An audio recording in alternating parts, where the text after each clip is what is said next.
Hello, ladies and gentlemen, and welcome to This Week in Cannabis Interviews, brought to you by Evolve Cannabis Solutions. My name is Jesse Day, and this week on the program, we have a special guest who specializes in the cultivation and growing of cannabis. He's been doing it for 30 years, so he has a ton of knowledge, and he is co-owner of his own company, Flemming Singh Cannabis Inc. Let's give a warm welcome to Randy Fleming. Randy, how are you? Very good, Jesse. Thank you. Thank you for being on the program. So let's start things off by talking about how you began your journey in the cannabis space. What is it that drew you to it, and how did you get involved specifically in cultivation and growing? I think I'd have to lend that to my parents to begin with. They instilled this innate love for plants in me early in my life. They were always involved in perennials, annuals. So every spring I was involved in making new flower beds and keeping those flower beds all summer. And then, so it started to, I got divested with this love for all living things, but started to realize that, hey, all living things don't walk around on two legs or four legs. Some of them are plants as well, So I guess that's where that began. And then as I get older in life and started to see what else was out there and realized there was this plant called cannabis that I had friends that seemed to really enjoy. I thought, maybe I should dabble in this a bit. Started to realize the diversity within cannabis and how it spoke to me, and just realized, what, this is the plant for me. Never looked back. Interesting. So what is it that you started out growing? Obviously, it wasn't cannabis right away. You said your parents had some influence on you in that sense. So was it vegetables? Was it flowers? What sort of stuff did you kind of sink your teeth into in the beginning? I remember tilling and planting many vegetable gardens, but I think I more enjoyed. They had a lot of perennials in the yard, an unbelievable amount, as a matter of fact, and still do.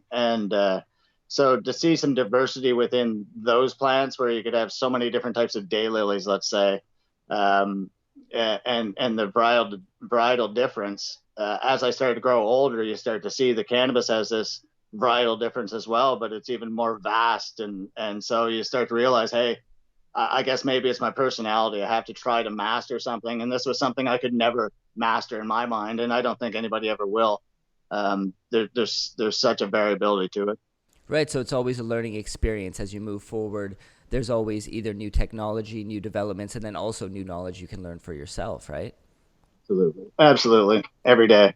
Yeah. Nice. So for a complete novice like myself, and perhaps many of the people watching, although I won't make any assumptions, could you maybe walk us through some of the key points that leads to a successful plant from seed to the final product? Yeah. Well, I'm going to try. I'll dance around it a tiny bit just because that conversation could go on for hours. However, Right. I think some key points that we want to talk about, and I think the first thing we have to remember is humility. If we can be humble when we're growing our plants, it goes a long way. We have to remember that this plant it co-evolved with the microlife in the soil that we have out there for millions and millions of years. So it has this ability, this relationship with those microlife to be able to be provided what it needs to eat when it needs it. If we take it, excuse me, out of that environment, it then becomes very difficult for the plant to make the decisions. We're then making decisions, and who are we to make a decision for anybody else? We do it for our pets, but our pets are pretty good at telling us what they want when they want it. And we seem to jump for them. We don't always do that for everything else. A plant can't bag at us like another living thing can to get Yeah. what it wants. So let's give it the ability to do it itself. The second thing, and probably equally as important, is environmental conditions. With the proper environmental conditions within a grow room, be it a vegetative grow room or a flowering grow room, your plant can be set up for success or be slowed down. To throw a couple numbers out there really quickly, in vegetative growth, I like to see 83 degrees Fahrenheit at the leaf. So at the topmost of the canopy, if you were to take a laser thermometer and check the leaf temperature, if it's 83 degrees, your plant will be photosynthesizing at its peak. if we can have our plants photosynthesize at their peak, they're going to move the nutrients better, more effectively out of the soil and throughout and have all their enzymatic processes work more fluently. Now, in order for that whole process to work right, we have to have the right humidities. And so in vegetation, we like to have about 64% humidity. We find that most all chemovars will respond to that. Chemovar being the same as a strain, just a little bit, I think, probably more appropriate way of saying it. The flowering is a little different. The flowering will be the same temperature range. In order to photosynthesize at the same rate, it wouldn't make sense to slow that down in flowering for any reason. However, the humidity range has to be dropped ever so slightly. So we take the humidity to 55% or under, no less than probably. I don't like getting under the 52% range just because it starts to change how the plant reacts, how it sweats, if you will, or transpires. But with those recommendations, most anybody should be fairly successful start to finish and keep the plant in a healthy environment for it. I think that's probably the best bet. We'll stick to that. We could go on and on and on. There's so many great little ideas and tips. Sure. So I'm curious a little bit about outdoor versus indoor growing. Obviously, what you're talking about is a controlled environment, being indoors and being able to control all of these things. And I just remember like growing up as a teenager, smoking weed. Maybe I shouldn't be making confessions on this program, but outdoor weed was always seen as like it's bunk, it's no good, you don't want outdoor stuff, and you always wanted indoor stuff. Like even at that age, having no idea what the two really meant realistically. So is there a big difference between indoor and outdoor growing? I'm sure there is, but what are some of those things? And do you ever grow anything outdoors, or is it always better to have a controlled environment inside? Oh, heck yeah. There's a couple of different schools of people out there. Some people would prefer their outdoor over indoor. What we have to remember is that indoor we can't cause all the stressors that can happen in an outdoor environment without causing things to go haywire inside of our warehouse or inside of our small grow environment. However, outside, there can be all kinds of stressors all day long. There's insects eating at the plant that then get eaten by other insects, so there's predation against the plant. So the plant will produce terpenes, let's say, in some instances, and release a specific terpene to either ward off a specific insect or maybe draw in an insect that's going to eat a predator that's already there. So there's all these processes that happen outside that we can't mimic inside. So oftentimes cannabis outside may have a more robust cannabinoid profile or a substantial different terpene profile than what we'd see indoors. So there's definitely I wouldn't call it an advantage, but there's some definite pros and cons to each. Oh, that's interesting. So is the majority of growing you do indoor then, or do you ever dabble in the outdoor growing as well? I love all growing. I like to grow outdoors when I have the environment for it. Right. Love to grow indoors as well. I don't find if you're only honing your skills in the summertime, that's great. You're going to learn a lot. You're going to gain a lot of knowledge. If you can then either grow successful crops or fail on crops through the wintertime, you also learn.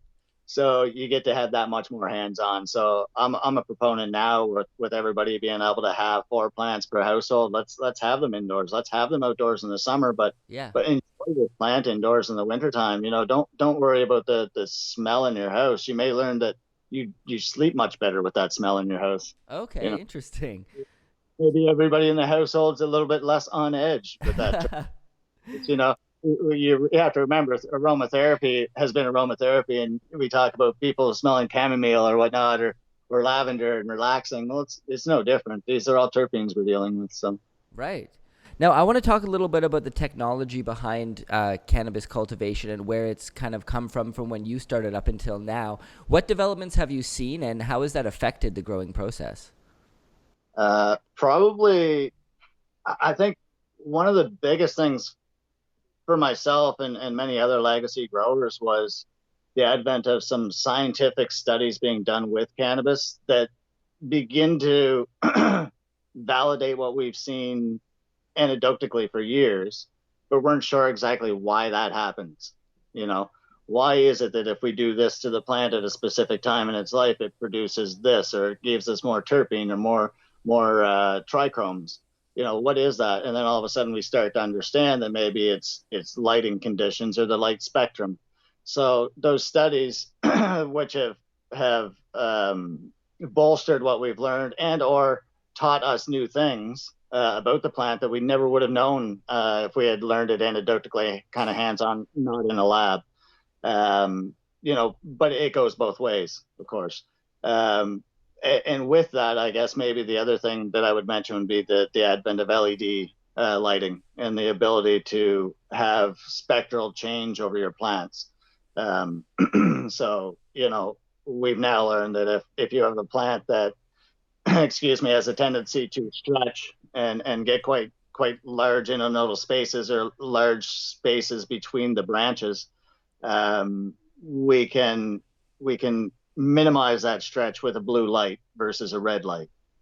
We can increase that stretch on a plant that normally stays very squat and short by putting a more of a red light spectrum over it. So, and now you've got companies out there that are bringing out that have had spectral altering lights for some time now, which makes it, you know, that much. It's more of a tool in the grower's toolbox. I say the LED is like having an adjustable wrench instead of a 10 millimeter wrench. A 10 millimeter wrench can do one job, but the adjustable wrench can touch so many more sizes.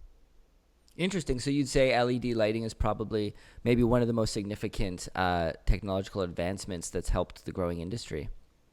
I think thus far there's been a lot of things that have come out, but I think a lot of it had been trialed and tried on a do-it-yourself homemade basis over the years.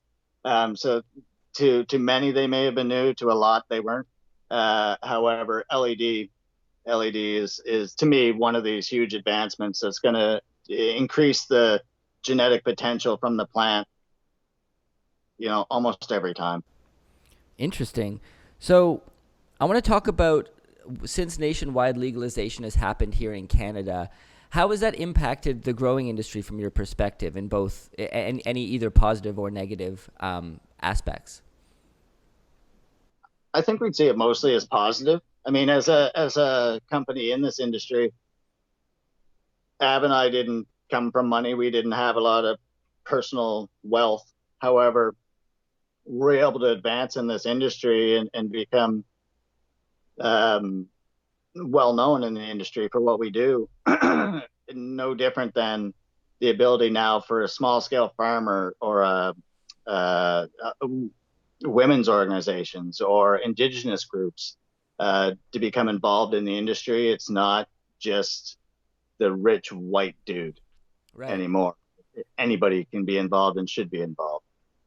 So that's the beauty of it. So all positive as far as I see. I don't see too many negatives at this point. So what about any restrictions put in place by the government in terms of growing? You know, you mentioned the 4 plants per household, which I think is a pretty healthy number for most people. Is there any like regulatory restrictions that you guys have to deal with in terms of growing and cultivation? I think, yeah, you know, there's a couple that stand out. I could stand corrected, but to the best of my knowledge, root balls have to be destroyed at this point commercially. You know, we'd prefer to see those root balls utilized. You know, you can extract those. There's lots of triterpenoids. There's lots of flavonoids in there So that what can what, be what are root balls exactly? the root balls, so the actual roots from the plant. Mm. Historically, we've had to destroy those in commercial production. So, um, you know, a lot of waste there when there's a lot of medicinal product left in the roots being destroyed and denatured and sent out the door to a landfill or wherever. You know, we'd prefer to see that broken down, extracted, utilized.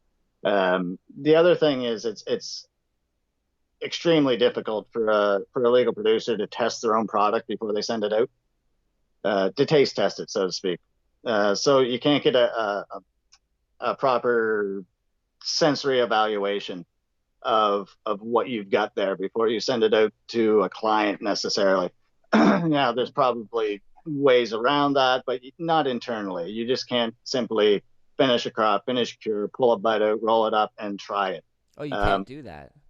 you just cannot. No. Mm. So it makes it increasingly difficult to know what you're going to send out. We just think that might be a little bit of a drawback. We should have that. You should be able to figure out what the terroir of that particular strain is and be able to say what you see from it personally. Yeah, that's Uh, like a winemaker making a certain vintage and being unable to taste it, right? exactly. Exactly. It seems ludicrous. Right, right. So why don't you tell us a little bit about your business with your partner Av Singh, the Fleming and Singh Cannabis Inc. What is it that you guys do, and what is your company all about? So it used to be, I would say that we took people from their dream state of wanting to set up a producer through to the point where they're selling their product and reaping the rewards of that.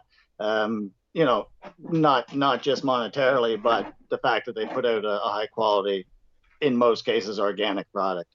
Um, we started into this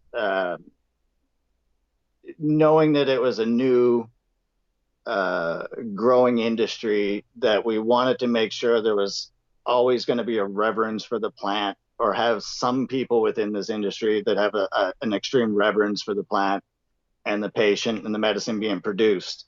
Um, it became, it becomes one of the more important things, because if everybody takes on that same mentality or perspective on the industry, then the industry as a whole, all of the Canadian industry, let's say if we were talking Canada, that then produces a really high quality product that the love's been put into, and that shows throughout the world at that point. When people talk about cannabis, we become synonymous with extremely high quality cannabis that people put love into. Those guys really love their plant. They're crazy about it.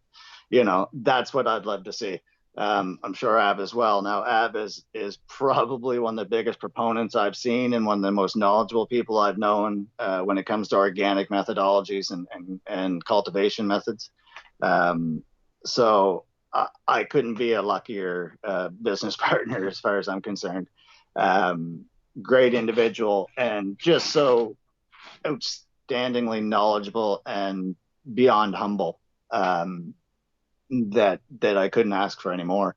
So we try to take that through and carry through with our clients with that perspective. If a client has that same vision, that philosophy, then we'll work with them. And if a person doesn't have that philosophy, then it doesn't interest us.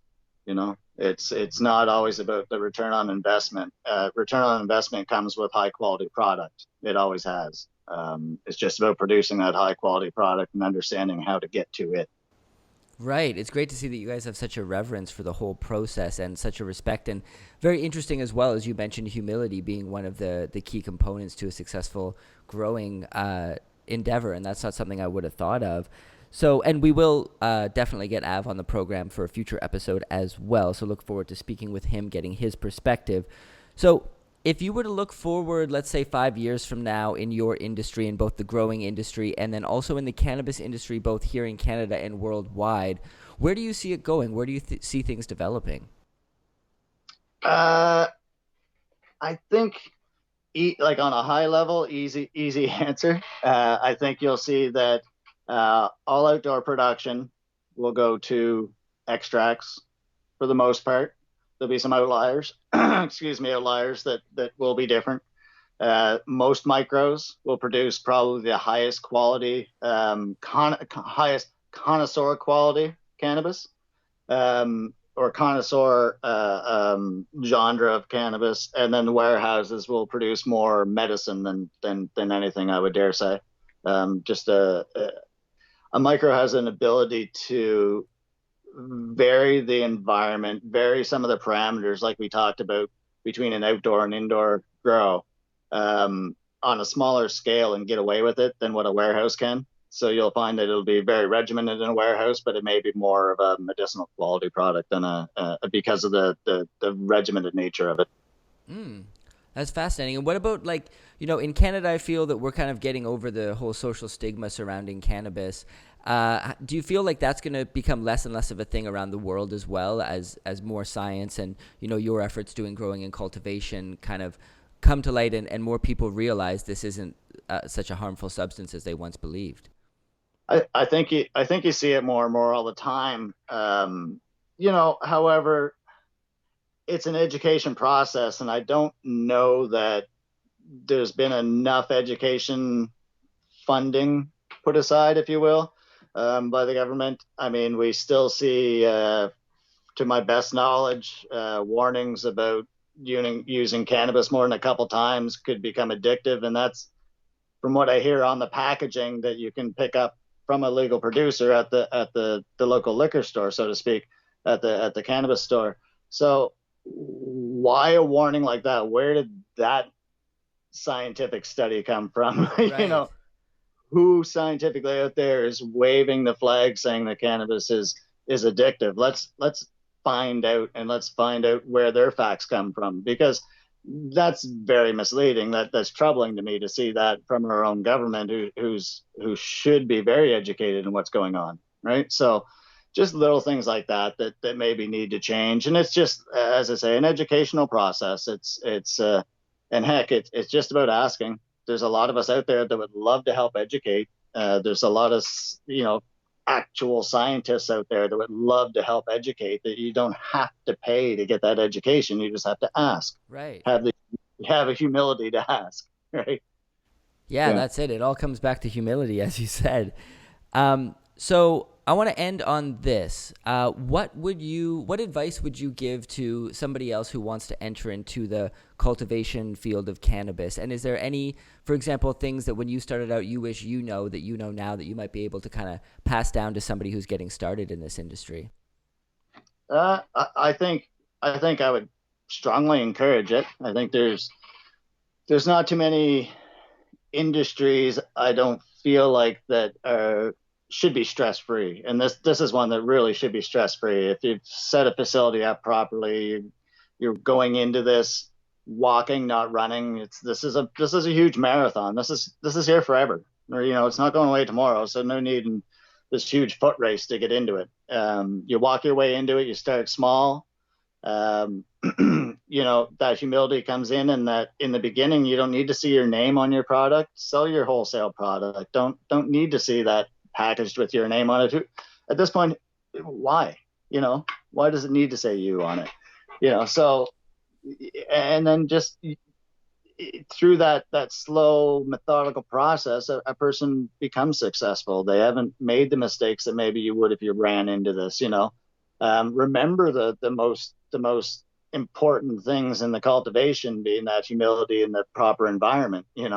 Let's spend your money on the proper environment. When somebody tells you how much it costs and it seems out of this world expensive, it is, because it needs to be the exact environment.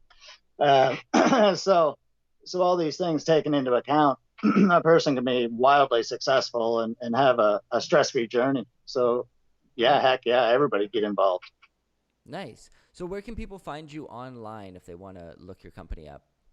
Our website would be FS, as in Flemming and Singh, -cannabis.com.